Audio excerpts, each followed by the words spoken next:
নমস্কার বন্ধুরা, রূপা রান্নাঘরে আপনাদের সবাইকে স্বাগত। আবার একটা নতুন ভিডিও নিয়ে চলে এসেছি। এই যে আজকে রান্না করব কাঁকরোলের পুর।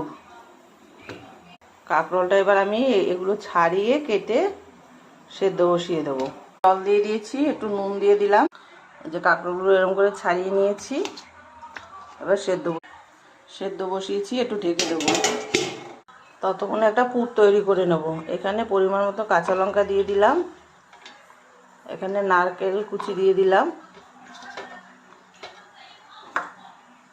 এখানে সর্ষে দিয়ে দিলাম। এগুলো ভালো করে পেস্ট করে নেব। দেখুন সেদ্ধ হয়ে গেছে, এবার নামিয়ে নেব।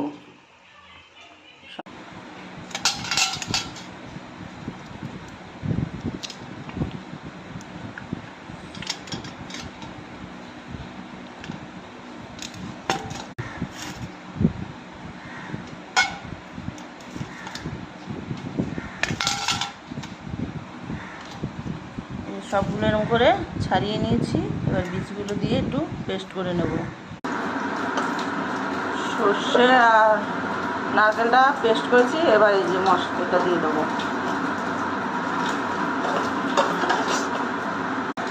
এর মধ্যে আমি একটু হলুদ দিয়ে দেবো, এর মধ্যে পরিমাণ মতো নুনটা দিয়ে দেবো, একটু কাঁচা তেল দিয়ে দেবো। এবার ভালো করে পেস্ট করে নেব। এই যে পেস্টটা সব কিছু দিয়ে বেটে নিয়েছি, এবার এই যে পুরের মধ্যে দিয়ে দেবো।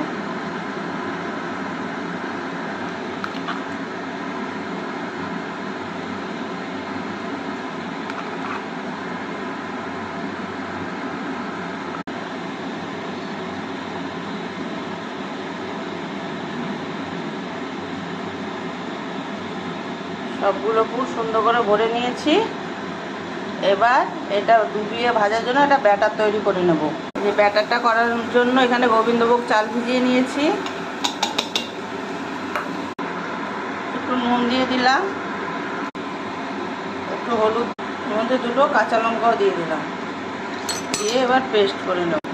এই যে এটা পুরো ফ্যাটানো হয়ে গেল, আর ফ্যাটাতে হবে না। এখানে কড়াইতে তেল বসিয়ে দিয়ে তেলটা গরম হয়ে এসেছে। এই যে আমি এরকম করে ডুবিয়ে নিয়েছি, এবার ভেজে নেব।